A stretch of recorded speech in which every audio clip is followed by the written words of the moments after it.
Good morning, everybody. Welcome to our next Civics Conversation. Today's presentation is on the role of Deputy Mayor and Acting Mayor. I'm posting this on the 30th of April 2026, my last day as Acting Mayor. Tomorrow morning, May 1st, Councillor Dodick will become Deputy Mayor for the next 6 months, and Councillor Schmidt-Rumpel will become Acting Mayor for the next 6 months. Under the Municipal Government Act, you must have a Deputy Mayor in place. We've also chosen in Lethbridge to have an Acting Mayor. There's a bunch of different roles that both of them take on.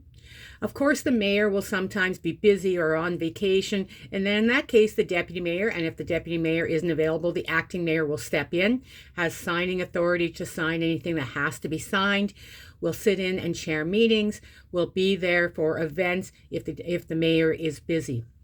But those three roles, the mayor, the deputy mayor, and the acting mayor, also make up the agenda review committee.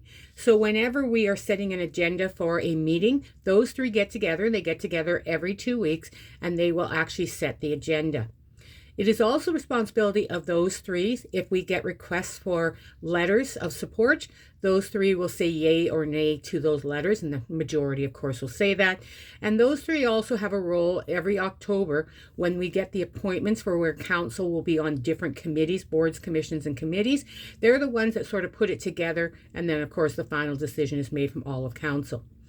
Each member of council will be deputy mayor for 6 months during the term and will be acting mayor for 6 months during the term. The role is prescribed, as I've said, when we get those terms with 6 months is actually determined by our placement in the election. So the person who was highest in the election will become the first acting mayor. The second will be deputy mayor. That means that the person who was the highest in the election is the deputy mayor in the last 6 months before the next election. So I will be deputy mayor on May 1st, 2029. So 3 years from now, I'll be taking on that role.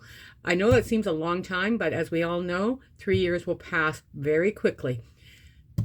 As always, the Civics Conversations are there to help explain a little bit of how we do our work. If you have questions, comments, concerns, please let me know. If you have ideas for future videos, let me know that as well. See you all soon.